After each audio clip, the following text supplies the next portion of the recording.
Sawudlula engomeni amavesi ambalwa u19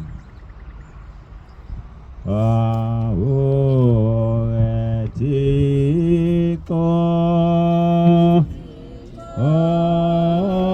omkhulu ulikhulu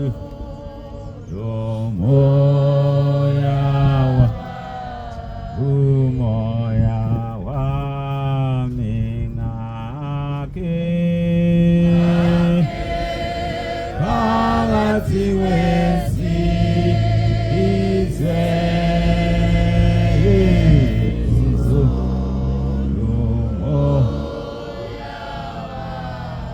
moya wami weye isewamako makholwakolo moya wami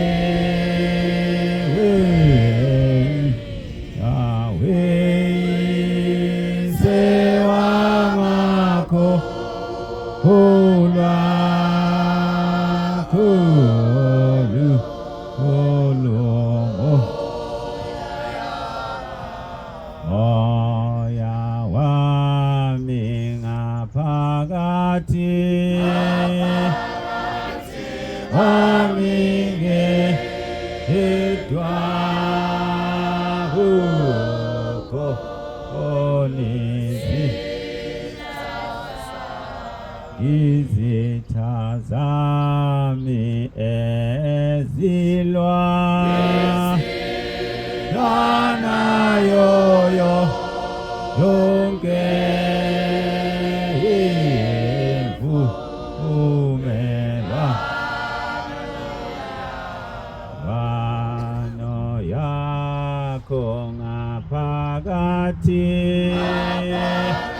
hathi wami ngedwa kukho onezi izitha zami ezilwa nayo yonke imvumela wano yakho weye esewamako makholwakolo moya wami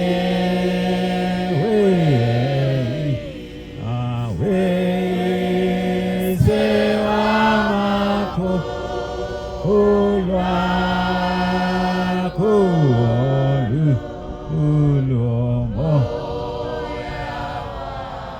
umoya wami inhlangano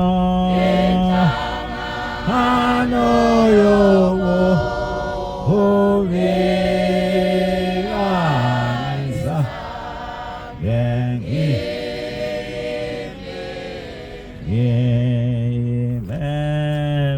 ngimemekepha ngithengibona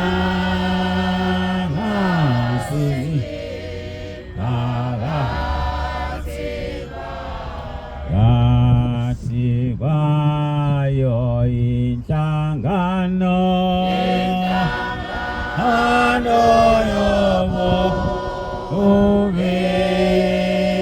yokuvilanisa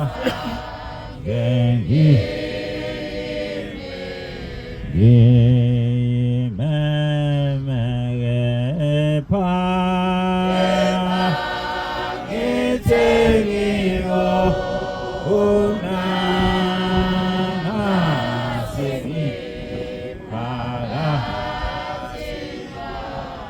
phakathi kwayo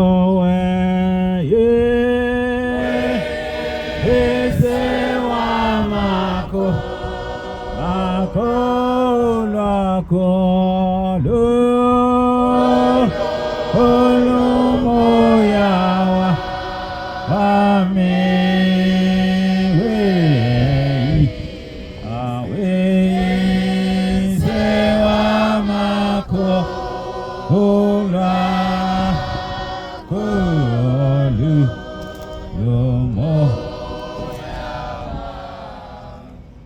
Ngiyabonga abantwana basekuphakameni. Ngiyabonga ungivumela. Ngingumuntu onezwana elifishane kodwa noma ngikhuluma ngiyangilonga ngoba liyashesha ukuphela. Siyabonga abantwana basekuphakameni. Ngisukuswa ile ngoma ngoba ikhuluma into enkulu abantwana basekuphakameni. Ngoba ithi inhlangano yobubi kangizange ngimeme kepha ngithe ngiyibona ngase ngiphakathi kwayo. Ayikho-ke into ebuhlungu njengaleyo abantwana basekuphakameni ngoba imvama ma sesiphuma noma umsebenzi kaNkulunkulu usonakala akekho shesha abone ukuthi kuyonakala manje. Kuyaye kube sengathi uguquko noma impucuko noma ushintsho nje lwesikhathi kanti sekungena usathane endlini kaNkulunkulu.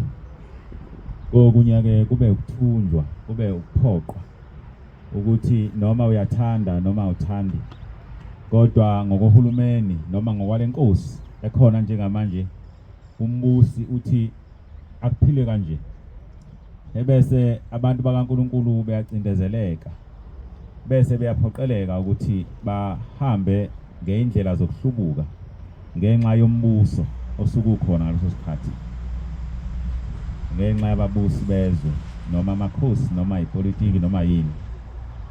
Kodwa isikhathi esilikhunike leso abantwana basekuphakameni ngoba isikhathi leso okusuke ngaso uNkulunkulu usuke ngashintshile uba uNkulunkulu. Noma niphansi kwezimo zababusi abaphambene nombuso kaNkulunkulu kodwa lokho akumenzi uNkulunkulu angabe uNkulunkulu. Noma niphakathi kwesikhathi sempucuko sekuthiwa zonke lezi zinto ebezenziwa izolo seziyindala kodwa uNkulunkulu usuke ngashintshile yena uba uNkulunkulu ongaguquki ome kuze kube phakade. Sibhekene nezimo ezinjalo ke abantwana basekuphakameni. Ngiyangishaya uvalo kakhulu ngathi njengebandla lamaNazaretha kaNkulunkulu ngoba sesiyintsali yokuqala neyokugcina emele izwi lika Jehova emhlabeni wonke. Kulesi sikhathi samanje ngizosho njalo ngizothi lesi sikhathi samanje ngoba indlela kaNkulunkulu azaziwa umuntu. Kodwa ngingaqinisekisa kulesi sikhathi esikusona njengamanje ukuthi siyintsali yokuqala neyokugcina abantwana basekuphakameni. Akukho ngempela okunye ongase uye khona uthi uyokhongozela indaba kaNkulunkulu. Akukho ngempela. Sibhekene-ke nenselele enkulu abantwana basekuphakameni ngoba njengoba siyintsali nje siyinto ekade iqedwa nento ekade izondwa nento ekade izama ukuthi inyamalale emhlabeni engasabisaba. Asifundeni le ncwadi. Kudala kuzanywa sinyamalale emhlabeni sibe into engasekho sibe into esiphelile njengoba isho incwadi yamaHubo 83 mhlambe sifunde from verse 1 to 4.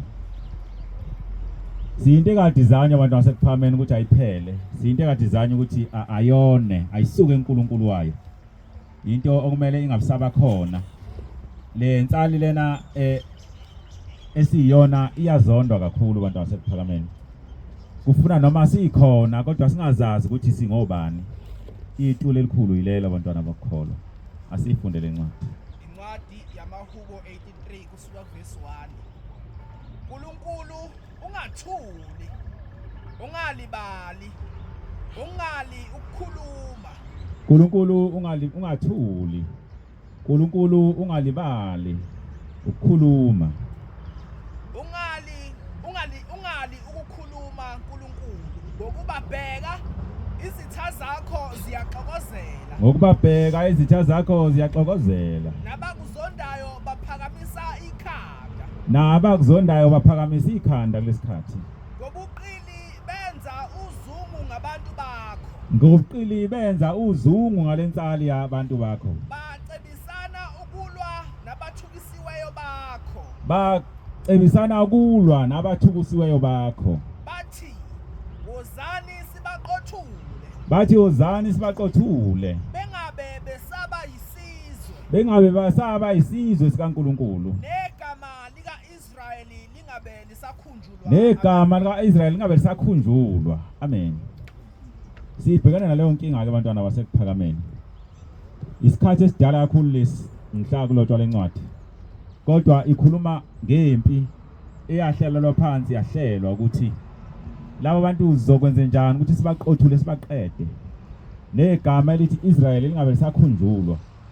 Igama likaJakobe liphele linyamalale ukuze bengazazi ukuthi bangobani. Ukuze yonke into eyimpucuko na yonke into eyumbuso esibeke emahlombe abo bayimukele ngoba bengazazi. Usizi ke lolo bantu basekuphameni esibhekene nalo. Akusikhona okokuqala akusikho kwesibili. Namhlanje singamnatha kaNkuluNkulu sibhekena naleyo nkinga yokuthi singabantu abathukwayo kakhulu. Singabantu abangathandeki. Uningi kakhulu ukukhuluma khona lapha ngaphandle ayikho into oyenza esiyenzayo ingagxeko. Noma ungafaka umNazaretha wakho omhlophe bazogxeka bethi hayi umhlophe kahle. Noma ungafaka lokho noma ungenza umshado omkhulu lode sinawo indumenzo lesimangaliso bazoyigxeka bethi hayi umuhle lo mshado.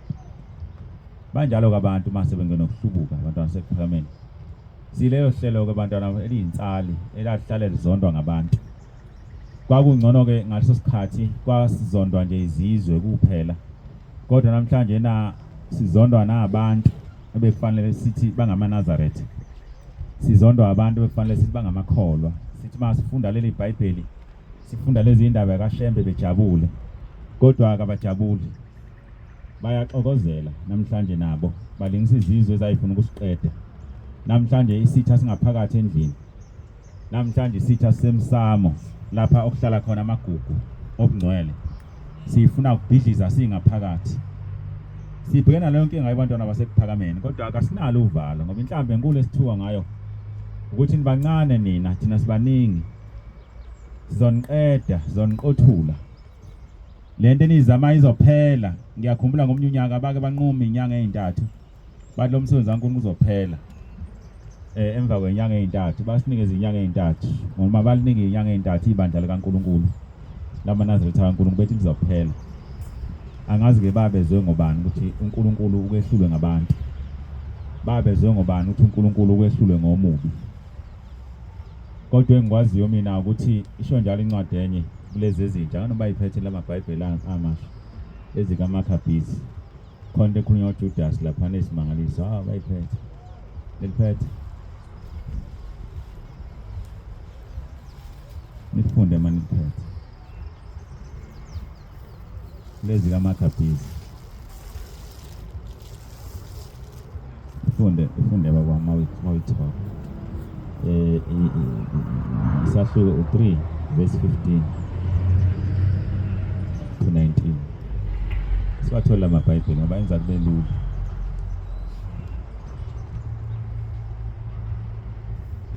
Isahluko chapter 3 verse 15 to 19.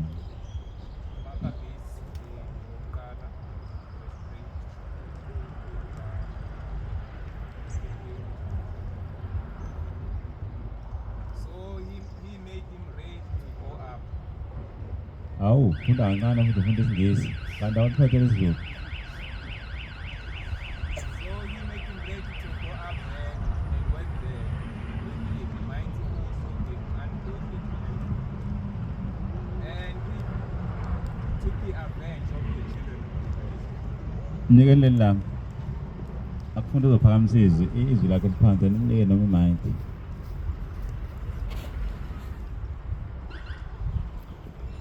Asena imayiki. Akusizokala kahle. Sifuna umuntu efunda aphakamisiswe. Basho njalo kabantu bomhlaba bathi nibancane nina. Kodwa le ndoda ikhuluma into enkulu le ndoda ekhuluma lapha.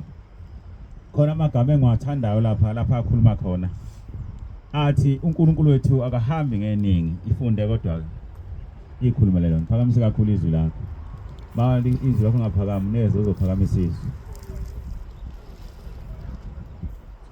Maccabees 3 verse 15 to 19. Funa sithole enye imic, singafundi ke mic yona.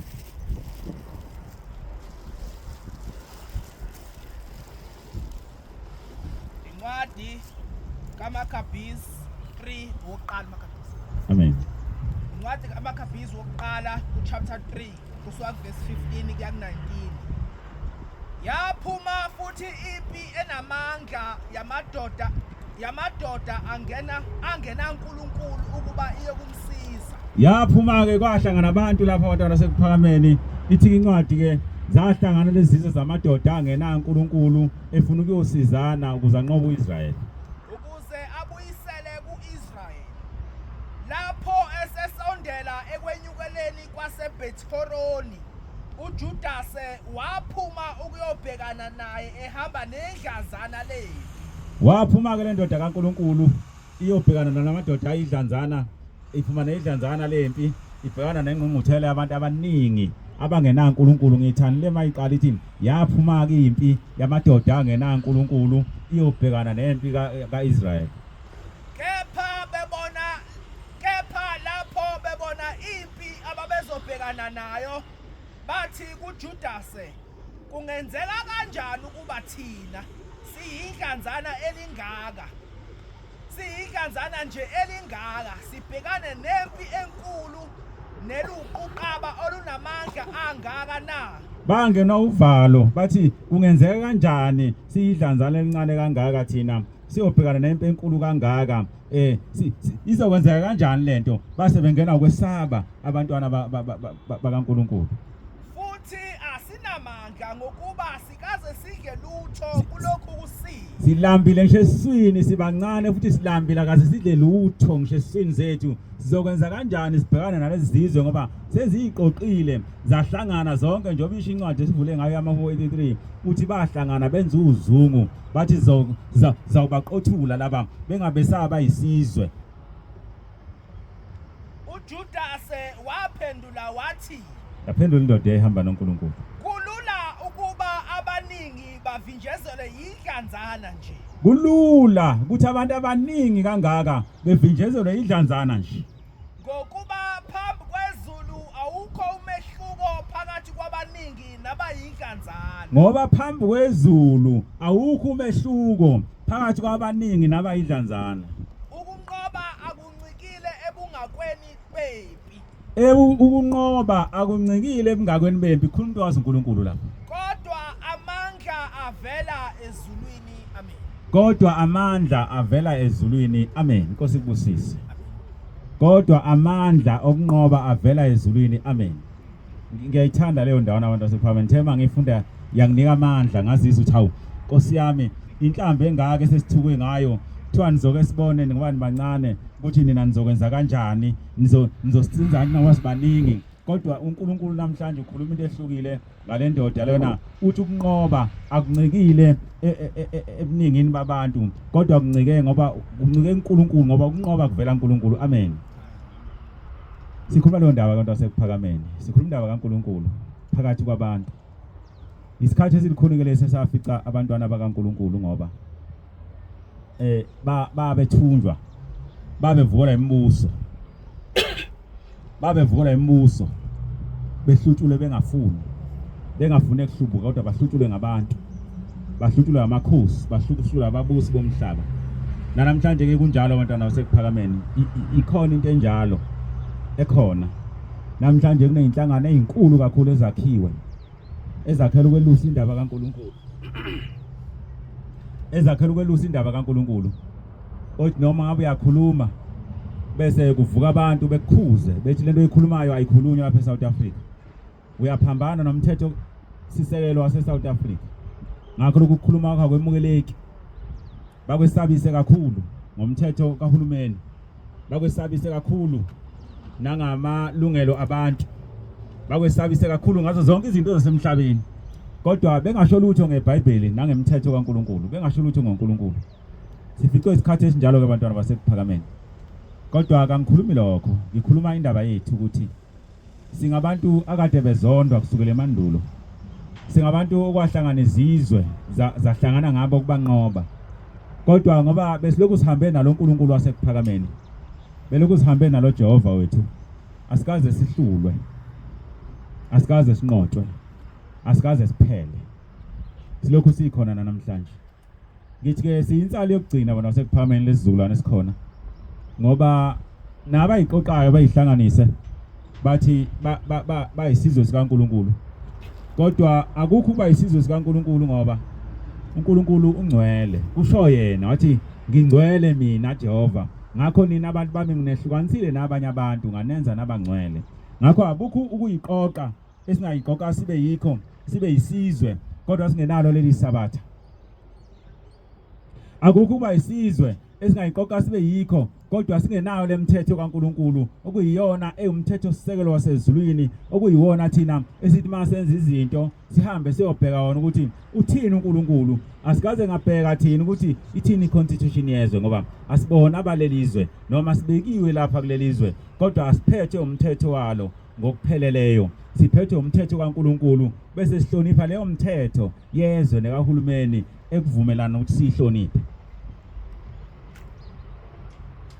okuvumayo ukuthi sihloniphe ngoba ikhona enzima ongeke ukwazi ukuthi ufuna ukhethe ukuthi uNkulunkulu ngapha ngikhumbula indoda endala esasisebenza nayo esasinayo khona lapha endlini kaNkulunkulu eyake yapostwa yona ke yayipostwe inkampani yayisebenzela kwathi yathi mifike emsebenzini kwathiwa kuyiroster yakho namhlanje na uya lapha ebar kunebhayibhisi kabi lapha nesifuna bese uqweqwe lesipiliyoni njengawe uzohamba uyogada khona ithi lensizwa ngathi mina ngiyogada ebar kwathiwa he wena ubonakale nje sikhethe wena awayithatha ngemoto gunqu bayiphose ebar ijaji ifika lapha lama bhamnyama abantu benza yonke into lapha ithi yathi mina ngiyinazaretha likaNkulunkulu angeke ngikwazi ukugada kule ndawo ngiyangcola hawu manje wenze njani na uthi hayi ngase ngithathe ngase ngishiya isite ngase ngifonele manager ngathi manager sengishiyile le site ngibeke yona ngeke mina ngiyinazaretha kaNkulunkulu ngeke ngigade kule site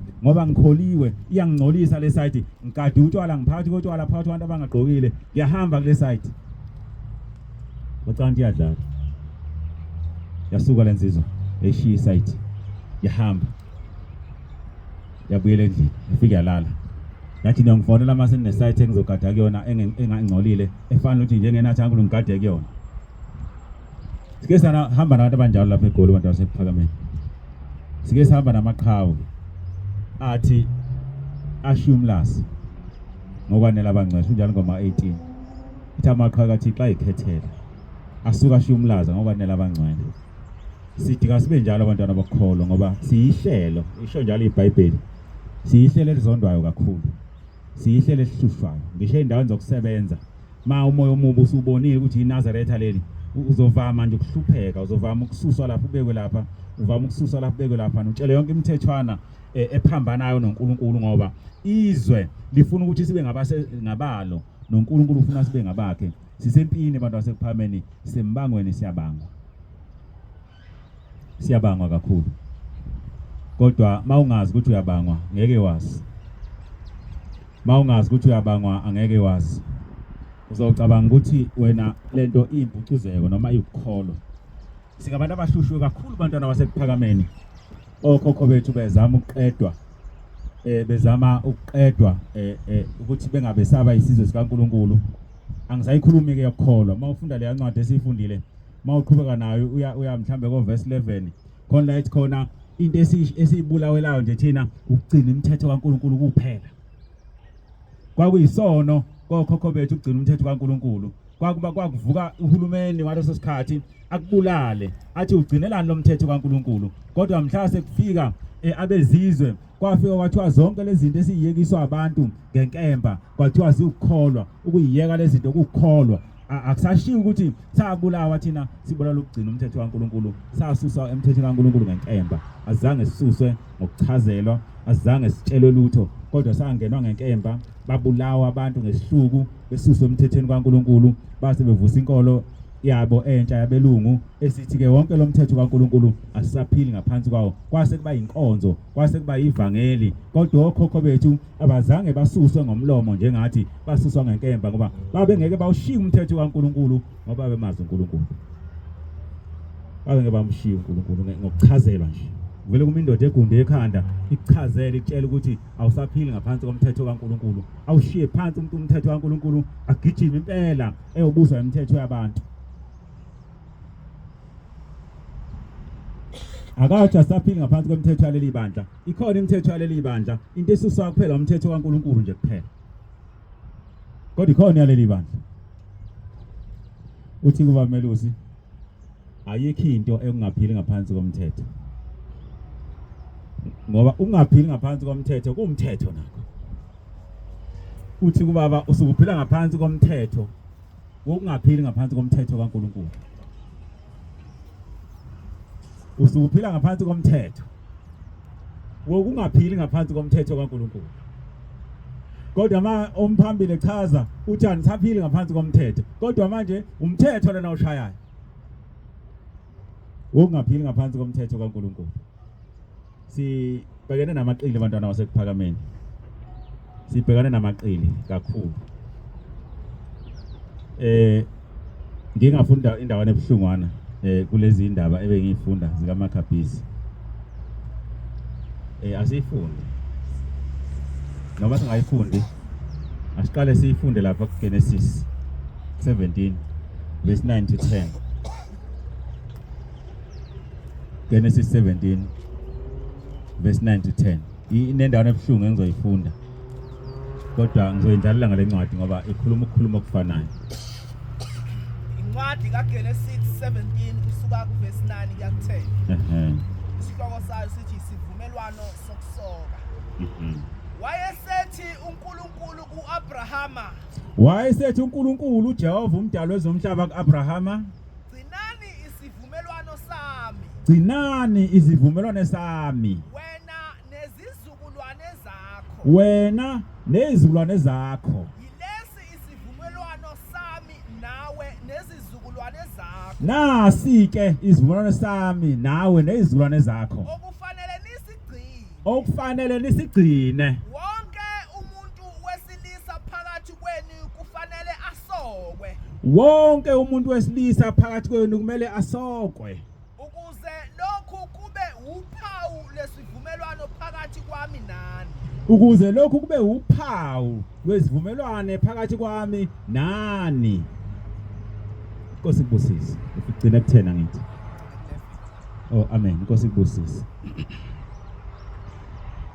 kodwa lo mthetho okhokho bethu bawugcina ngithena kwesikhathi siyayihlutshulwe isikhathi sempucuko kufike nje isikhathi sekuphucuzeka esifikayo ezizweni zonke nakubantu bonke kuthiwe ngoba sesilapha eGoli manje akusafanele senze kanjena sekufanele senze kanje uthi akusafanele senze kanje sekufanele senze kanje hayi uthi isidala leso akade ngaphucuzeki nina akusenziwa kanjalo sekwenziwa kanjena manje bese ikhula lento bisibankulu bisibagwinya abanye phakathi kwabantu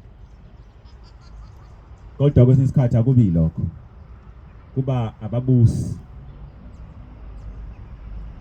bezwe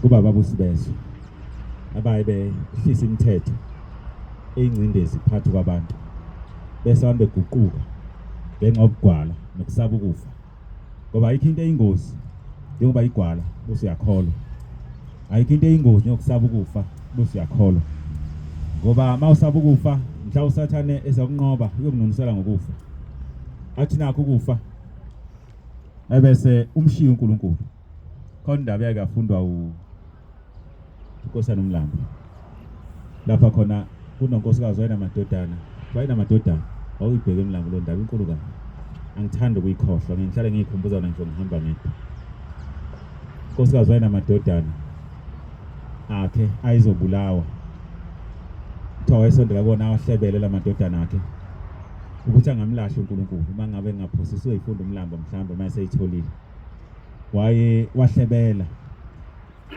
amadodana akhe ayibheke nokufa ngithi babibulawa khona ukukhonza uNkulunkulu wayefika lamadodana akhe mina nje mhlambe nawe kwangavuka inseko ngibona sekubeka ukufa kubekwe indodana yami lapha ngifike ngiyihlebele ngithi mntanami ngeke ukuze ngisale nawe nje wedwa ngizoba yini ngongcwatsho ubani mina shintsha lokhu ukukhuluma mntanami mthuke loNkulunkulu noma shintsha lokhu ukukhuluma lokhu khuluma into abayifunayo bakuzovuka inseko mhlambe kimi mhlambe kuwe kodwa lo nkosikazi onesibindi wafika watshela abantwana bakhe ukuthi hayi bantu abami kulungile mabe nibulala bembulala indaba kaNkulunkulu uzoyifunda umlambo ngayikhazi zokugcina oyozayithola indaba enkulu kabi le angikhohlwanga esifundele indaba ke ngithe ibhlungu ngifunda umthetho kaNkuluNkulu okhokho bethu abafela kuwo owawesivumelwano phakathi kaNkuluNkulu noAbrahama nenzalo yakhe okukhokho wethu ke lo makuthiwa inzalo kaAbrahama kusekukhulunywa ngathi makuthiwa nje uNkulunkulu eshaya umthetho unika uAbrahama ekuyoba sivuna siphakade phakathi kwakho nenzalo yakho kusuke kusho thina lapho okhokho bethu bakufela lokho bekwenza ngenkani nezingane zabo ibulawa bekwenza kodwa bethi ngeke sikiyeke ngoba kumthetho kaNkuluNkulu awifunde le ndaba Maccabees 1 verse 59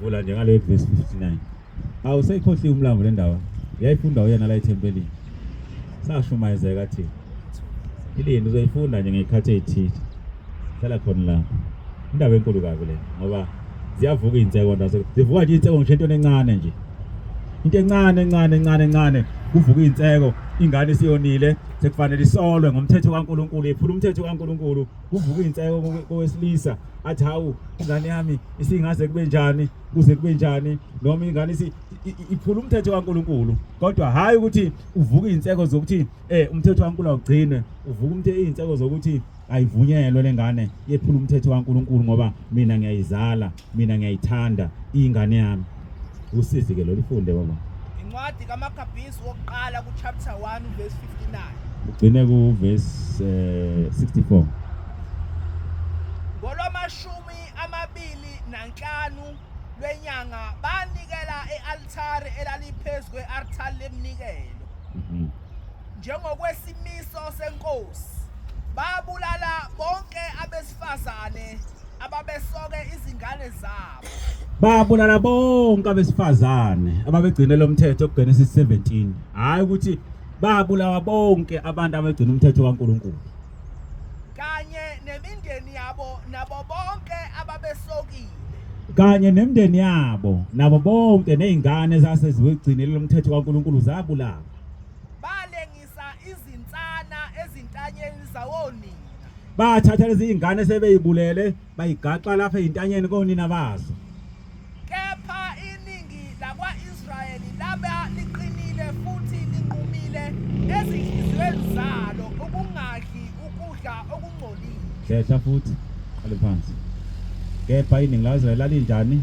kepha iningi lakwaIsrayeli laba liqinile kepha iningi lakwaIsrayeli labe liqinile futhi linqumile enhliziyweni zalo linqumile enhliziyweni zawo noma kungenzakalani ukungadli ukudla okungcolile asithinti thina okungcolile inkosi ikubusise oyiqedile ifunde mngqoqo baqoma ukufa kunokungcoliswa ngokudla baqoma ukufa kunokungcoliswa ngokudla noma ukungcolisa isivumelwano esingcwele nokuba nokungcolisa isivumelwano esingcwele esiGenesis 17 bathi izingane zethu sizoyisoka thina sizogcina isivumelwano sika Jehova ngoba singcwele kithi futhi kwenzeka ukuba bafe impela futhi kwenzeka ukuthi bafe ulaka olukhulu lukaNkuluNkulu lehlela abakwaIsrayeli kwakuyisikhathi ke lesi solaka likaNkuluNkulu kodwa okhokho bethu noma bese kuthunjweni bese kuhluphekeni ngenxa yezono nangokuphambuka kodwa abazange bayidele imithetho kaNkuluNkulu banqoma ukuyifela ibhlungu kakhulu indaba esiyifundayo abantwana basekuphameni ngoba kwaphuma idumbe eziningi zabantu abancane nabadala befela ukugcina umthetho kaNkuluNkulu kodwa namhlanje kuvele kuma umuntu phambi kwabantu abafundisi ukuthi cha lo mthetho kaNkuluNkulu awusekho lo mthetho kaNkuluNkulu uyefana nokuthi isikhathi sawo sesiphelile isitha wona sekuphameni sifikile and okubhlungu kakhulu isitha sangena ngayo inkolo le sasiyilwela safela inkolo sasilwela inkolo safela inkolo okhokho bafela enkolweni kodwa kwafika isitha saguqula inkolo sasishaya ngenkolo sasifundisa njengopholi saphuma sawufundisana sodwa ukuthi yonke lento eyafela okhokho bethu begaqa ingane emahlomba abo insana ngoba igcina umthetho kuGenesis 17 bathi sase sitshelwa thina ukuthi into engabalulekile le sinjani sithe incwadi esifundile kwa-Israel babe ngabantu abaqinile kakhulu, babe nqomele inhlizweni zabo ukuthi angeke basiphule isivumelwano sikaNkulunkulu owasibhala kuGenesis 17 sokuthi bona njengenzalo kaIsrael, njengenzalo kaAbraham abayosoka. Wathi bathi ngeke basephule kwanoma umthetho wobabusi baleso sikhathi usukhishiwe uthi akusekho umuntu ozosoka manje. Bathatha izingane zabo amakhosikazi asithela ngale kwentaba, zabuya seyisokiwe, waphuma umbuso, wabheka izingane seyisokiwe, zabulawa ngokusheshsha, kwabulawa imndeni. Kwathiwa wena mama uzosala, wena mama thatha lengane lena igaxo lapha ehlombe lakho uhambe nayo ukuze ube umbonisa ukuthi umuntu osoka ingane wenziwa kanjani. Izobola ingane ibonile emahlombe akho. Usizi ke lolo nasekuphakameni. Akusiyona indaba, akusiyona intshumayelo ukuhlupheka kwethu, ukuhlupheka kokhokho bethu. Ixoxa indaba yale ndoda ayifunde uma usuyitholile. Iyangithinta kakhulu le ndaba yale nkosikazi, ngoba izinseko ziba khona. Ma ingane isiyonile lapha sithi siyayisola, kuvuka unina, mangavona ukuvukuyisa. Mhlawumbe kuvuke mina futhi. Ngithi hayi le ngane yona kancane nje kuyaqala ukona le ngane futhi igida kahle le ngane. Singena uSathane. Sengena uSathane. Sizoqala ngencwadi kaLevi 11 verse 7. Amen. Isihloko sithi izilwane ezihlambulukileyo nezingcolileyo. Amen. Uverse 7 uthi nengulube ngokuba iyahlukanisa inselo. Nengulube nakuba ehlukanisa inselo. Idabula inselo kabili. Idabula kabili inselo. Ingetshisi Kodwa kayitshisi. Ingcolile kini. Ingadli inyama yazo. Ningadli inyama yazo. Ningathinti izidumbu zazo. Ningathinti nedumbu zazo. Zingcolile kini. Kusho uNkulunkulu uJehova umdali wezulu nomhlaba. Singakushintsha kanjani lokho? Ngoba bazogijima bafunda la incwadi ethi okungena ngomlomo ngazi kunjani akumngcolisa umuntu angazi kunjani okuphumayo sebegijima bela kwezama Roma incwadi. Funda babo. Incwadi kaMakhabhizi wesibili isahluko sesikhombisa so iqale evesini. Ifunde nje kakhulu ngoba ngizokuphazamisa ngifuna uhambe nayo. Isihloko sithi unina namadodana akhe bafela inkolo yabo. Awusuka manje. Wenzeka kuba insizwe ezisikhombisa nonina zibanjwe futhi ziphoqwe inkosi ngesihluko esikhulu. Hayi nike nayi macro yilokho uzana. Sondela mlambo ufunde khona eduze. Inkulu kabi le ndaba. Sondela la ungahambi ispeaker, sondela wena.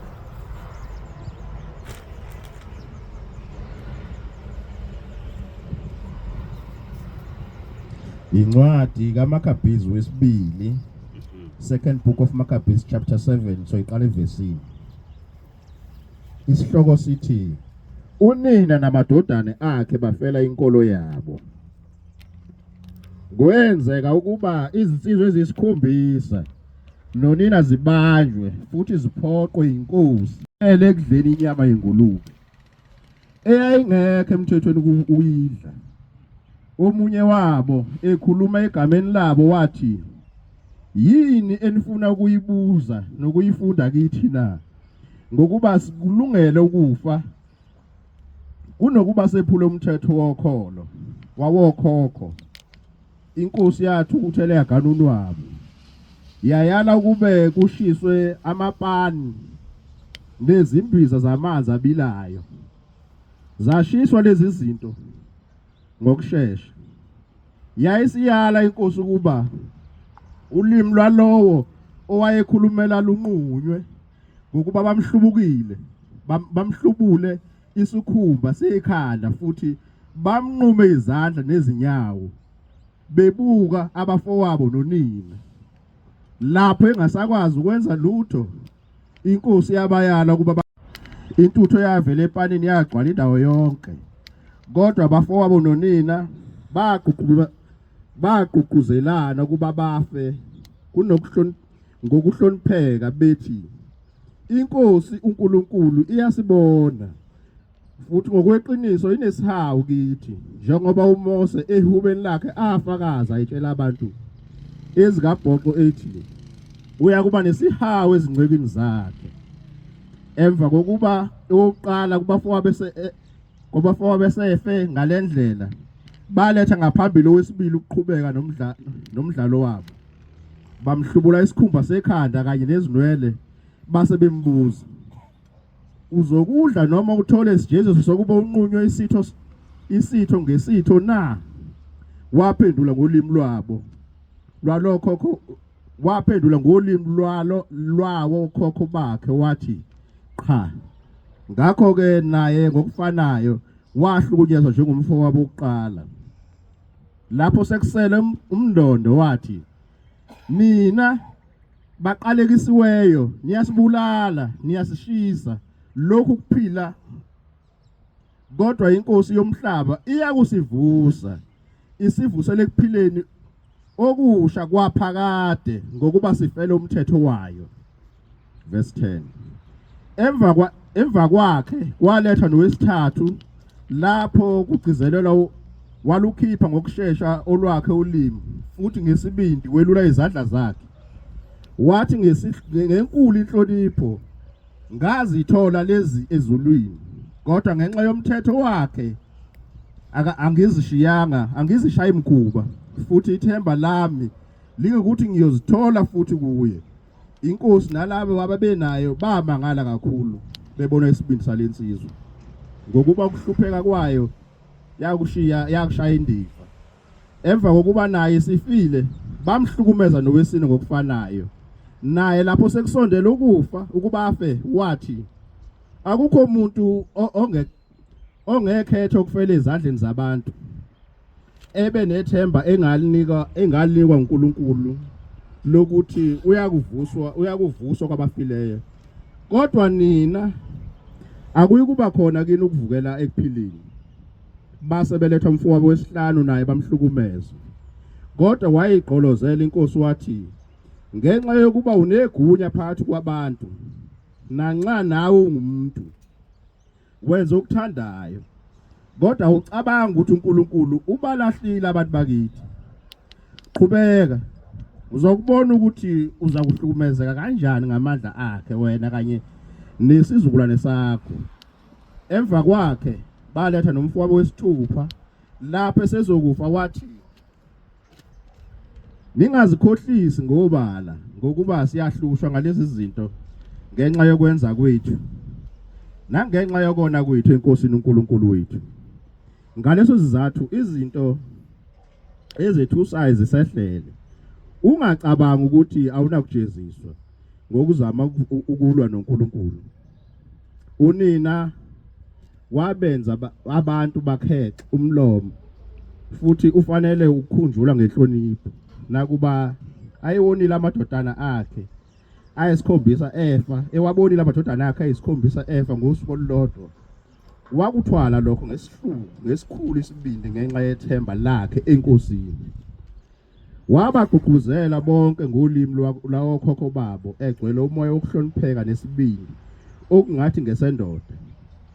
Wakuqinisa ukucabanga kwakhe njengomuntu wesifazane, wathi kubo, angazi nafinyelela kanjani ukuba sisizwaleni sami.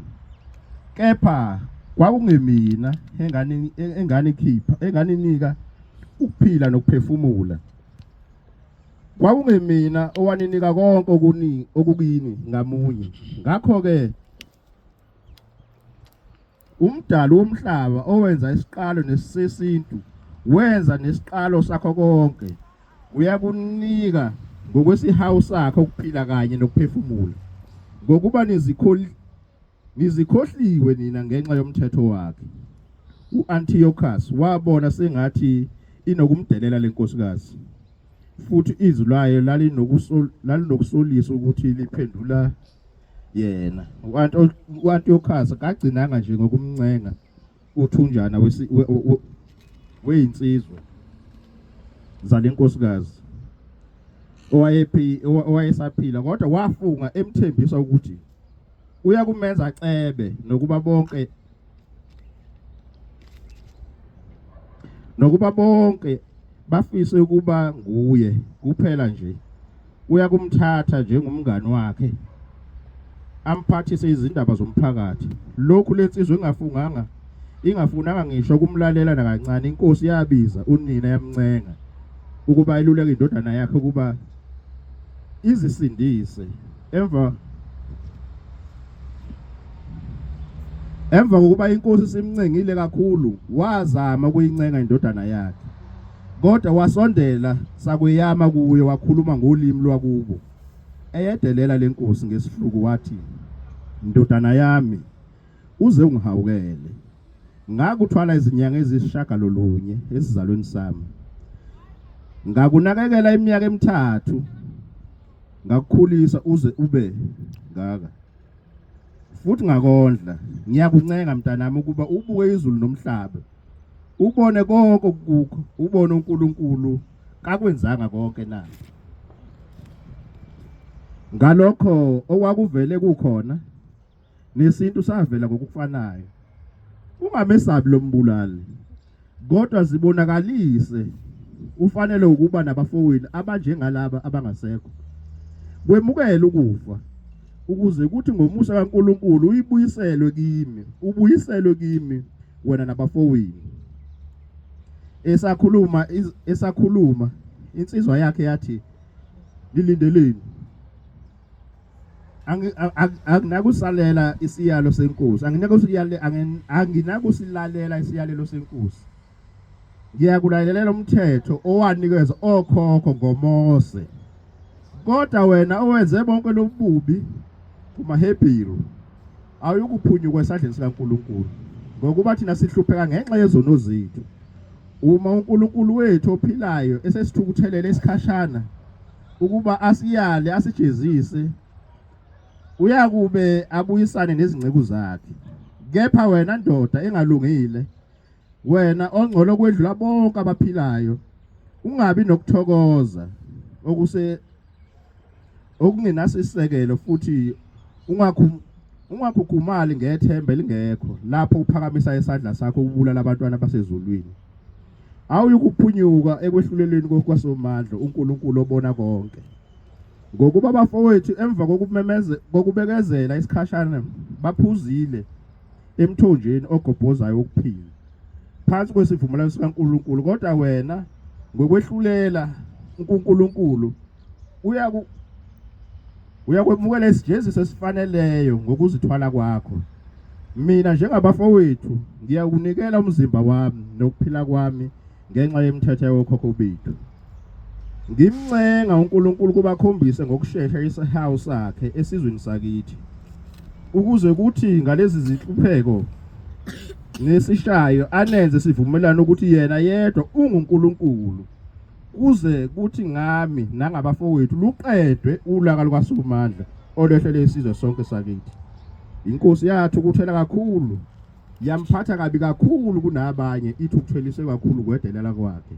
Ngakho-ke wafa njengendoda, ebeke ithemba lakhe lonke uNkulunkulu. Okokugcina nonina wabulawa emveni kwamadodana akhe. Sekwanele ngezokudliwa kwemihlatshelo yakhe noNkulunkulu okungachazeki. Amen.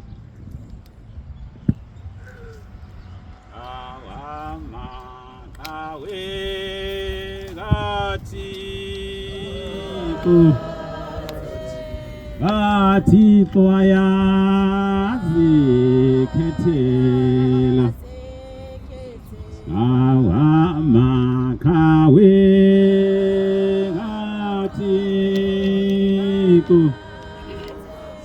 Athixo ayazikhethela awasuke ashiyumnaza azangokwanele ngamukele ngethemba agcwalisa inhliziyo yami angamukele ngethemba themba gcwalisa inhliziyo yami awesihambe mawungesabi habi uzobelethwa nguThixo awesihambi nawungesabi sabi uzobelethwa nguThixo angemihla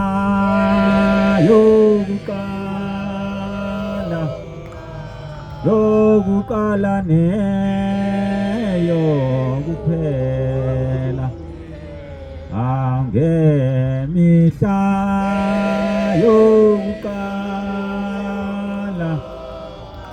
yokuqala neyokuphela ngamukele nethemba agcwalisa inhliziyo yami ungamukele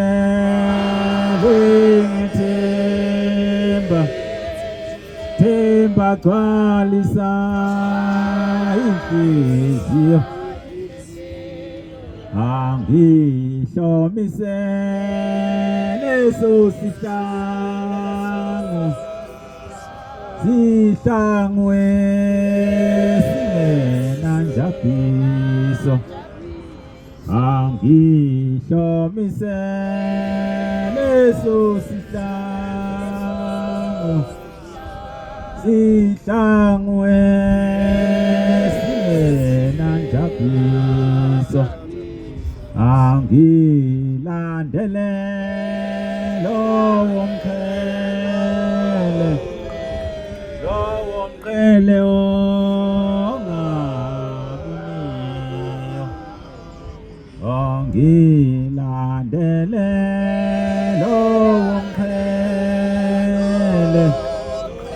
lowo mqele ongabuniyo. Iyajabulisa kule ndawo nasePhalamende.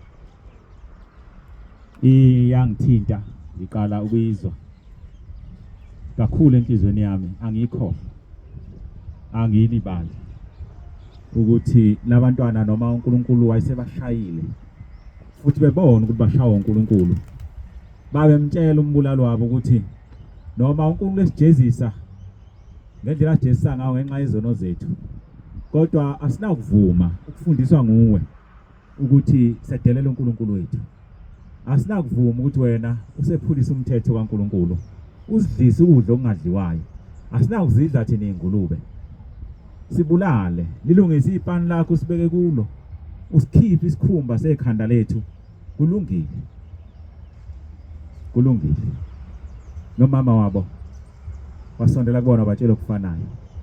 Kwanda noma inkosi simncenga ithi lona okugcina ngizokwenza ube mkhulu nasemphakathini, ngizokwenza ukuthi ube into enkulu. Dlana lengulube, dlana lezinto ezingcolileyo. Uthi lona cha, nami njengabafowethu abayisithupha ngisho njalo kuwe, noma uJehova esishaya ngenxa yezono zethu njengesizwe, kodwa asinakuvuma thina kuba sedelela uJehova, sephula umthetho wakhe, sephula ivumelwano abazenzile okhokho bethu noMose. Asinakwephula umthetho nesivumelwano esenziwa okhokho bethu noMose. uJehova uyakuyibuyisela izinto zethu lezo sihlubule zona, uyakuzivusa. Akukhona ukukhuluma komuntu lokho wasemhlabeni ofana noma ubani. Izinto ezikhulu kakhulu lezo. Ngikhuluma ngeinseko zengane isolwa nje, ingezubulawa ingezushaya, isolwa nje. Umuntu yabo uqanda. Athi ingane yami kade iqulisa icala, kanti soze kube nengane yami iqulisa. Ayishayiwe, ayithinti, futhi ayizushawa, uyazi nathi vele ayizushawa, ashaye umuntu lapha endlini kaNkulunkulu. Unyanyiswa ikholoko ukuthi yini lokho iqulisa icala, uyayidabukela. Uvuka inseko zikaSathane, uvuka inseko zomuntu, uvuka ukuhlubuka. Kuthi ngoba lengane izalwa yimi kulungile edelela uNkulunkulu. Kodwa unkosikazi owayimazi uNkulunkulu wasondela enganeni yakhe, wayihlebela amagama okugcina. Wathi ngakuthwala umntwana weminyaka eziwu9, ngakukhulisa iminyaka emithathu. Ngakho-ke laba abakubulalayo abanamandla. uNkulunkulu uyokuvusa kubuyise kimi ngabe kubulalele kuyena. Naye bambulale ekugcineni, akazange ashintshe. Akazange akushintshe ukukhuluma. Ngingakhuluma ngathi kulikhulu ukukholwa mangabe uyigwala. Kulikhulu ukukholwa mawusaba ukufa ngoba usathane lezinto uyiphethe ngezandla ezakhe. Usizi abantu basekuphakameni. Kodwa zonke lezi ncwadi esizifundayo ziveza ukuhlupheka kokhokho bethu. Ngithena ke ngiqala ukukhuluma singabantu abazondwayo. Namhlanje siyihlelo lokugcina, siyinsali yokugcina singamanathi kaNkulunkulu. Abantu okumele bayifele inkolo, basifele isethembiso. Angani masiredi ukwenza lokho. Angazi kodwa ngiyathemba ngiyacabanga ukuthi siredi. Ngoba bengeke uNkulunkulu lahlisa ingilosi ezulwini. Ayithisa abantu ababuthakathana. Abazohlula kumele iqiniso. Bazohlula kumele umthetho wakhe. Angikholwa ukuthi benganjalo. Angikholwa ukuthi benganjalo abantu basekuphakameni. Singabantu abakhethiwe kakhulu. Kwehle ngisho ingilosi ezulwini into engeze ngenzeka. Ukuthi zehlele nje kuzosifundisa indaba kaNkulunkulu. Indaba yethu angiyazi ukuthi injani. Kodwa angiboni ukuthi ifana nendaba zonke ezinye ezikhona nezake zakhona. Ngoba imvama kuvama ukuthi uNkulunkulu athumela umoya wakhe kubantu okusokuyinto enkulu kakhulu nakho lokho. Bese befundisa abantu indaba kaNkulunkulu. Ngomoya wakhe uNkulunkulu ofake kulabo bantu. Akusokuyinto enkulu kakhulu leyo ngoba uNkulunkulu ungcwele nomoya wakhe ungcwele kakhulu. Kodwa ayikwenze lokho uma abantu bakhe bathanda. Kodwa ukuthi akulingananga nalokho. Akuzange kwehla umoya wakhe awufake kumuntu. Kwehla umoya wakhe uhamba ngeenyawo. Kwehla umoya wakhe uyisimo sengilosi wazohlala nathi wasifundisa. Angiyazi lonto isuke inkulu kangakanani abantu basekuphakameni. Mawuthi uyayibonga lonto uNkulunkulu uyuthini mawuthi uyabonga. Ubonga lokho. Ngoba asazi into enjalo ibongwa kanjani. Ngoba ngizothi uyayibonga mhlawumbe usuyona ngakho lokho ukuyibonga uthi ubuyibonga ubusuyini ukuyibonga lento. Uthi uyayibonga uthi hawu uthe uyabonga sekwenele bese iphucwa yona uthi hawu uthe uyabonga nje. Ngoba ukukhuluma wasezulwini akufani nokukhuluma wasemhlabeni. Uthi ukhuluma okuyikhona usukhuluma ongeyikho ezulwini. Ingakho ngithi ke into enjena ziyesabeka nokuthi ukhulume ngazo ngoba suke singaphezulu ukucabanga komuntu. Asinalo nolimi oluqondile nolimi lwasezulwini lokuyibonga nokukhuluma nje ngazo kulikhulu. Ngoba uzazi uNkulunkulu mhla izenza kwakunjani wayitheni wayicabangeni zithini izifungo ozenzile na yedwa ekusitheleni. Ngixoxa indaba kaNkulunkulu wona sekuphamela. Ngixoxa indaba yosizi lwethu ukuthi sikhona nje namhlanje asiqala ukuba khona. Asiqala ukuhlushwa nje basihlushwa namhlanje. Sike sahlushwa ngaphambili. Ikhumbula indaba. Masifunde le ndaba. Mhla sifika isitha. Uyethi baba mase efile iBhayibheli kwaqale kwakhona inkolo kuqala. Ithe mase ikhona inkolo kwase sekwakhiwa iBhayibheli selicorrect ukuthi licomply nenkolo eyisikhona ngaso sikhathi. Bafika ke babhala manje babhala. Nje bazofuna incwadi yabaseRoma nje uzozwa manje uthi hawu kwashintsha manje kwathamba manje. Beqinile yonke indlela ngale uqinile befa abantu befela enkolweni befa abantu bebuya ingane zabo igaxwe emahlombe abo kodwa athe mase kufika isitha sesifunda sesibhala hayi kwashintsha ukukhuluma ifunde leyo ncwadi yamaRoma 2 verse 25 to 28 uzozwa manje hayi le ntate siyifunda lapha kuseyiyona leso siyifunda manje amaRoma Ncwadi yabaseRoma 2 25 to 28 verse 25 to 28. Ukusoka ngokwenhliziyo. Ngokuba ukusoka kuyasiza uma ugcina umthetho. Kodwa uthi ke ngokuba ukusoka kuyasiza uma ngabe ugcina umthetho. Muphi ngoba lithe ivangeli abafike nalo asaphili ngaphansi komthetho. Uyayizwa ni contradiction. Kodwa uma uyisaphula umthetho ngokusoka kwakho ufana nongasokile. Kodwa uma usephula umthetho ngokusoka kwakho ufana nongasokile. Muphi umthetho ngoba asaphili ngaphansi komthetho. Niyasibona isitha. Ngakho ke uma ongasokile egcina izimiso zomthetho. Ma ungasokile egcina izimiso zomthetho. Ukungasoki kwakhe akuya kubalwa yini ukuthi kungasoki na? Yayizwa nje. Ukusoka na? Ungasoki kwakhe kuba nje ukuthi ukusoka. ngokusegcina umthetho wagcina isabatha wagcina lapha wagcina laphana ke suthi ke akayeke manje bonke lana abafayo nezingane zafayo nevuna zenziwa ayisekho manje na akubalwe ngoba segcina umthetho funda khona labo abangasokile ngokwemvelo kodwa bewugcina umthetho bayakunehlulela nina elinomthetho obhaliwe. yafikile sithi wakhisha ama correctors kwenziwa iBhayibheli ukuthi ihambisana nenkolo aqalange kwakhona iBhayibheli kwafunda iBhayibheli kwakholo kwaqala kwakhanda inkolo kwase correct iBhayibheli ukuthi lifithe enkolweni uyezwa manje ukukhuluma sekunjani kusafana nasekuqaleni sesifikile sithi ngithe kwesinye isikhathi sikhishwe nje kaNkulunkulu imibuzo ifunde babwami bayakunehlulela nina elinomthetho obhaliwe kanye nokusoka kodwa niwephula umthetho. Ngokuba umJuda akasiye umJuda woqobo ngezinto ezibonwayo. Hey madoda nangu ndesiphika nangesihlakazi impela cha yonke into esiyona ayikho ifunde Kanjalo nokusoka akusikho nje okubonwa enyameni. hayibo Kepha umJuda yilowo onguye ngaphakathi. hayibo Nokusoka kungokwenhliziyo ngomoya. Hayi ngomthetho nje obhaliwe. Okutuswa kwakhe akuveli nje kubantu kodwa kuNkulunkulu. ngiyadabuka kakhulu ngifunda lokho lencwadi ngiyadabukisa nasephakameni niyasiza isithi bonke lobuJuda benu lonke lokuba amaHebheru wenu konke lokho kuba insali isizwe sikaNkulunkulu akusho lutho oyikhona lokho yikhona ngaphakathi kuwe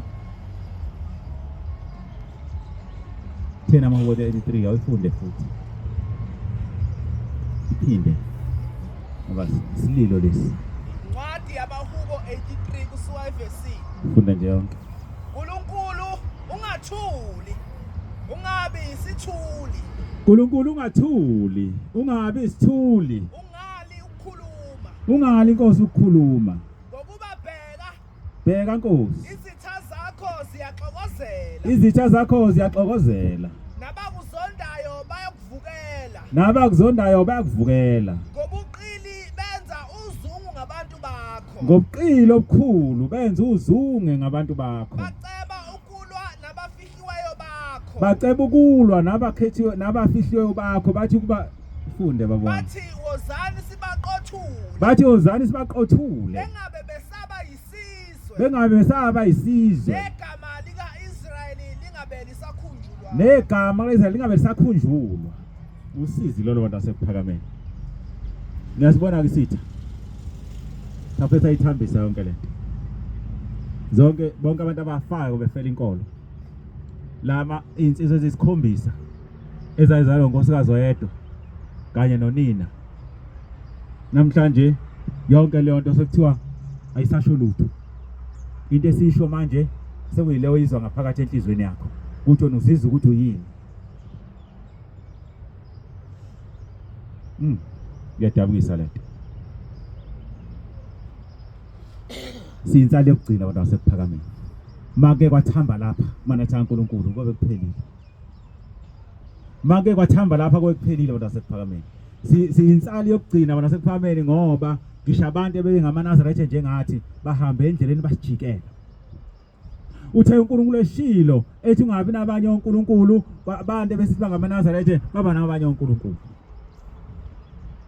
angisakhuluma ezizwe sengikhuluma nje nanga ukuthi isitha sesingaphakathi manje sisemsamo sekhona incwadi uma ifunde eBhayibhelini manje na kuvuka amaNazaretha alwe nawe kakhulu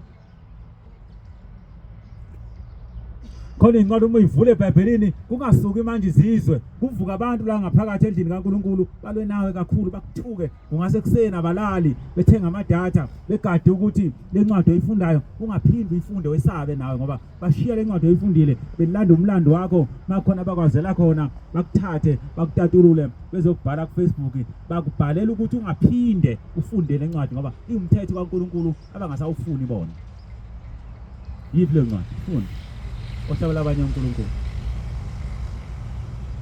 uzutha amayathi azothini azovunga zona azokhala kakhulu athi uyifundelani le ncwadi kodwa ngenhla kwaleyo ncwadi imithetho inistiwe eminingi bayayigcina bayuyeke bawugcine bawuyeke ngoba sekufika ukuthanda endlini kaNkuluNkulu ufunde baba incwadi ka-Exodus 22 uverse 20 owenzela abanye onkulunkulu umhlatshelo engenzela usimakade yena yedwa uyobhujiswa owenzela abanye onkulunkulu umhlatshelo ngaphandle kaJehova usimakade yedwa uyobhujiswa nokubhujiswa uzozwa sehlukene sizixongo lolo lapho kodwa linye ihlelo elimi kulo mthetho kaNkuluNkulu kuze kuba namhlanje ilensali yamanatha kaNkuluNkulu akabonga uNkulunkulu wasephakameni elisimile lapho ngeke usithinte ifunde babona uNahume wokuqala uverse 12 usho kanje uJehova uthi noma benamandla futhi bebaningi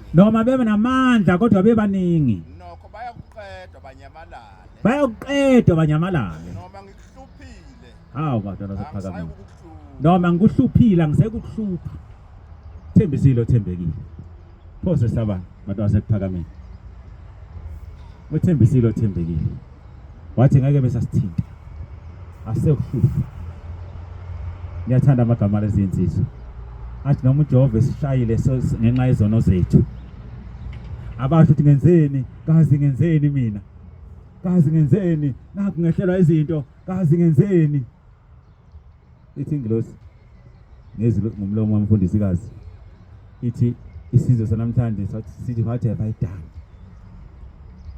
akekho ufuna ukuthi Nkosi njengoba ngithinteka lapha nje ikuphi lapha engone khona Nkosi ngikuthinte phi lezi insizwa zo7 zakhuluma ukukhuluma kodwa zathi noma uJehova esishaya thina ngenxa yokona kwethu kodwa uthi lo wesithupha uthi ngiyafana mlapha kule ndawo kodwa ngiyacela uJehova sikhumbule isizwe sakithi unikela ngomzimba wakho unikela ngegazi lakhe unikela isizwe sakube esishawo uJehova ngoba simhlubukile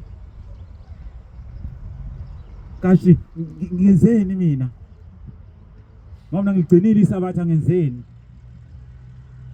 bona sekuphakameni ngithi-ke siyinhlalo yokugcina masike sawudedela umthetho kaNkuluNkulu sangawufela thina akasekho umuntu owufela kulesi sikhathi sanamhlanje ngoba umthetho kaNkuluNkulu abantu sebeyawusaba ngoba mawuthinta umthetho kaNkuluNkulu awunabalandeli kuphela abalandeli kuhlehla bonke abantu behlehle bethawo besithi nawe kanti nawe nawe uyacwasa kanti uyacwasa kanti besifana mayifaka ibhluku nani kanti ngoba phela ibhluku manje kunewinter lapha kuyagodolwa kumakhaza yini ingane mayifaka ibhluku nawe kanti lento bendala ifunde ithina isikhuluma umthetho kaNkuluNkulu kuphela siyayifunda lezi ngoba sifuna ukuthuka vele wesifazana agqoke wesilisa nivule nale incwadi kaDeuteronomy 22 uverse 5 owesifazane makangagqoki okwendoda owesifazana angagqoki okwendoda nendoda mayingembathi ingubo yosifazane nendoda ayingagqoki owesifazane ngokuba yilowo nalowo wenza lokho uyisinengiso kuJehova uNkulunkulu wakho ngifunda le ncwadi ngoba ngabona izinsizwa zamabandla lawa kaShembe zisina zigqoka amaphinifa ngabona izinsizwa zamabandla kaShembe zisina zonke zifaka amaphinifa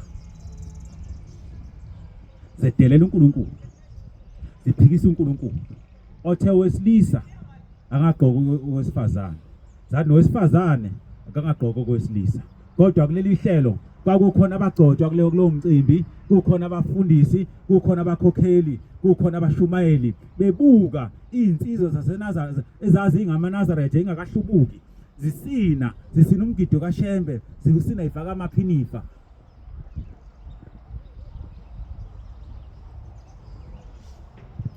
kwenze ngakubona ngamehlo kunjalo ukuhlubuka kodwa thina simi lapha njengebandla likaNkuluNkulu singamanazetha kaNkuluNkulu sizothi uJehova semandulo usenguyena namhlanje siyenqaba ukuthi okhokho bethu bafela ubala sithi lo mthetho abawufelayo okhokho bethu namhlanje silungele nathi ukulala epanini ithi base beqhubeka nalomdlalo wabo ke base belungisa ipani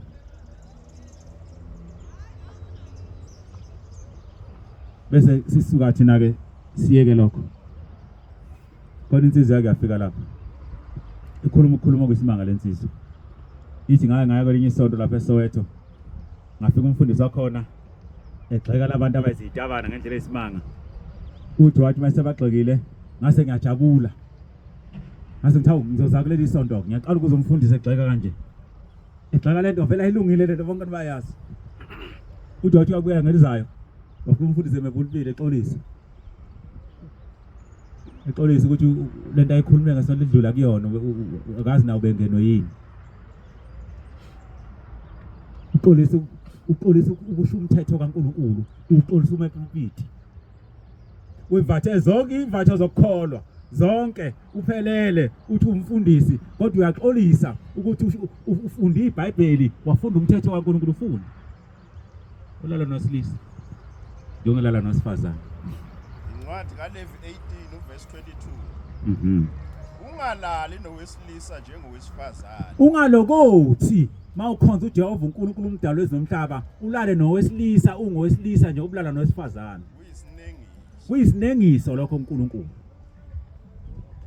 yama ke lenceke epulpit le ndoda yangixoxela sasihlele khona lapha ngaphandle ithi lo mfundisi waxolisa kakhulu ukufunda lencwadi washo wathi akazi ubengeno yini uthi ngithi napho manje uthi ngagcina ngaleyo langa uthi ngangiqala ukuba umuntu exolisa mina exolisa ukufunda umthetho kaNkuluNkulu uxolisa kanjani ngithi nakufanele axolisa ngoba phela lamabandla lawa afuna ifunding axhaswa izinhlangano lezi manje lezi inhlangano zike zakuxhasa zikunika umthetho ukuthi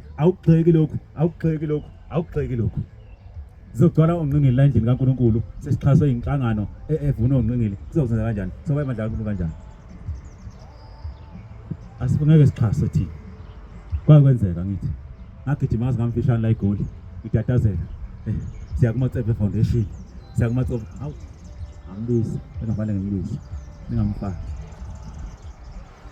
siya kule foundation siyofuna ama donation nathi siyakhongozela hey afika izwi lasezulwini lathi nenzani sengigijime ngimfishana sengivele kangaka nami ngithi siyayithola ke le mali manje lathi lezini nenzani nenza lathi leli bandla likaNkuluNkulu ngeke likhongozele ezandleni zabantu kodwa hayi ukuthi izandla zabantu phela khona ibandla ngale ngemumva lo onikhongozelayo okulona nizofika kanjani ibandla nibandla kaNkuluNkulu kube ibandla lasemhlabeni wacaca ukuthi hayi sibhekene ukuhamba noNkulunkulu akufani ukuhamba nje akucatshangwa la khuluma izwi sesihlathi angazi sengifuna ngibuyele kubantu ababe sesorganizer nabo ukuthi siyakulento nathi siyokhongozela angisazi ngizothini manje ngeke phela ukuthi izwi lasezulu selithena ufuna ujikajike ukuthi akusayeki akusavumeleleki ngoba selinqabile izwi ngoba siyibandla likaNkuluNkulu siyibandla lasezulwini asikwazi ukuhamba sikhongozela kulezi inhlangano zabantu zasemhlabeni ngoba mazi ukhongozela kuzo zikuphakela zinelungelo lokushaya umthetho uthi uyakhuluma uthi onqila ufuneka esontweni zivuke zithi bona awukwazi ukukhuluma kanjalo awucwasi umthetho osisekelo wezwe uthi thina manje ukuthi iBhayibheli nathi lithi sizoshayana umthetho kaNkuluNkulu iconstitution umthetho kaNkuluNkulu iconstitution ngoba asikwazi kwesatshiswa ngenxa ukuthi siyondliwa ingakho uShembe encwadini yakhe engcwele wathi kuphela komthandazo thabathi igeju lime ukuze uzophila ngoba lokho ondlayo uvamba nezwi empilweni yakho silapha nje khona bangekho la thaba bonjawo bathi ngezi namhlanje sikufuna lathi khona bangekho la nje manje umondli wakhe oza ngiyakudinga namhlanje kusihluphe lokho na sikuyangihlupha nami isihluphe sonke ngoba mawumteko konje kuphakela uba namandla kuwe uShembe wabona kudala wabona kude wathabatha igeju mlimi ozophila ngakho ngoba uzokuhlupha umuntu mase kuphakela usudle esandleni sakhe la ngiyasigoqa la ngiyadedela uthi kusemnanda godla uthi usededela uzogcina uzoba umnomzane kanjani ngoba nokuhlala umthetho ngale ngoba ufuna udonse uNkulunkulu ngqo asadonse uNkulunkulu manje udonsa nawe enkosini yakho ekuphakelayo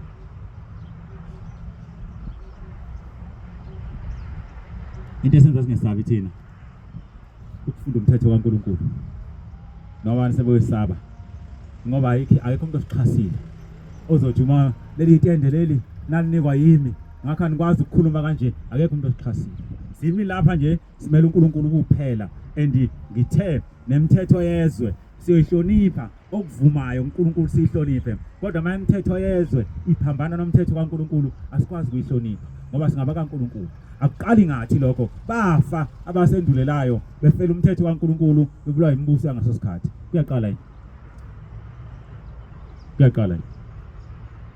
sisho yona noma yini ngoba ayikho inyanga kuleli bandla likaNkulunkulu asinawo umuntu othi uyinyanga lapha uthi ngiyakwazi ukuhlanganisa amakhambi isiphiwo sami lezi asinayo into enjalo ebandleni likaNkulunkulu asinawo umuntu omthandazi lapha othi nginesiphiwo mina sokuthandaza sonke siyathandaza lapha ngo6 nango9 nango4 nango12 noma nini siyathandaza sonke akekho special umthandazi phakathi kwethu ngoba siyibandla likaNkulunkulu asinaso isangoma asinaso isangoma hayi ukuthi asinaso nje ukugcine lapho asingeni isangoma phakathi kwethu nombani oza lapha ngaphandle enobuhlalo lapha efakile ehlobela inkosi yakhe noma uNkulunkulu wakhe uba isangoma mayefika lapha emasangweni siyomkhumula ubuhlalo mayinqaba ukubukhumula siyohamba nobuhlalo bakhe ngoba ngeke ungene kwenye inkosi uhlobele enye inkosi njengoba silapha nje lezi inkosi emhlophe sihlobele ngathi uJehova umdalo wezinomhlaba ngakho mawuhlobele wena ngezobungoma bakho awukwazi ukungena lapha ngoba usuku uhlobele leyo moya yakhe yobungoma oyikhonzayo ekulawulayo nekutshelayo kodwa mawusungena lapha munye umoya ositshelayo lapha umoya kaNkulunkulu umoya kaJehova awukwazi ukungena nemvunulo okade usinala kwezinye igcawu buzosina ngayo lapha esigcawini sikaNkulunkulu lapha sifuna kuphela ukuhlobela uJehova ayibonga uNkulunkulu wasekuphakameni singabantu abanjalo abantu basekuphameni abekho abantu abanemoya lapha othi ningibona njena nginamandiki nginamandawo ngiyini asinayo into enjalo la ebandleni kaNkulunkulu akho into kanjana ozohamba uyifaka uthi ezemoya awuyifaki lapha ngoba uthe ushembe amandiki namandawo kufa kwabezizwe ukufa awukwazi ukuhloba uzohloba impela uzokufa ugqokele ingubo ukufakele intambo ukuthi amandiki namandawo kodwa ushembe ukuthi ukufa wena uyakuhlobela uhlobela uJehova ayibonga Nkosi yasekuphakameni asinamthandazi lapha yayikhona inkosikazi ezweni lakithi yayikade ikhonza ingumthandazi iyathi mayingena lapha ekuphakameni yayisilahla phansi ivangeli lathi saphila baba ngabikho labagida namaphinifu bangabikho laba bathanda ukuhlabela amadlozi baba ngabikho laba bafuna izangoma phinde bamaNazarethe ivangeli lathi saphila yangena lenkosikazi ezweni lakithi yathi bayingena lapha yayisikulahla konke lokhu ekade ikhona kuba umthandazi yayisithatha umnathi omhlophe ingubo kaShembe yayisiqoka yona yayisithandaza mayilala yathandaza mayivuka yathandaza ngalezi ayikhathi nangalezi ayikhathi yayiNazarethe iyangixoxela ngelanga ithi sabelo mntanami uthi ngangihamba kulezi inkalo ngisewumthandazi ngihambe ngiphilisa abantu kodwa ngathi mangifika lapha eNazarethe ngatshela ukuthi lapha asiphilisi ngemimoya lapha siphilisa ngomoya munye esawethenjiswayo uYeshua indodana kaNkulunkulu wathi ofika sicelele wona kumthoko oyoba umthoko uzikithi lo moya lapha ekuphakameni umoya kaShembe sesiphilisa manje ngomoya kaShembe angisenawo lo moya owanginikeza amajazi wangihlobisa nawo wawuhlobela awusekho lo moya sesiphilisa manje na ngingoma ka58 awusekho omunye umoya kusho njalo ingoma ka58 ithini konje asifu Baba wethu osezulwini ngisebusweni bakho aliphathwe ngobungcwele lelo gama lakho umoya wakho mawuze Nkosi ubaphilise abantu bakho umoya wakho awuze Nkosi ubaphilise abantu bakho intando yakho mayenziwe lapha emhlabeni hamba nayo njengasezulwini lapho siya khona umoya wakho mawuze Nkosi ubaphilise abantu bakho lowo owasethembisa wona ngoJesu Kristo inkosi lowo moya owasethembisa wona ngoJesu Kristu inkosi wathi awuyikusishiya wathi awushiya sisodwa uyosithumela umoya oyingcwele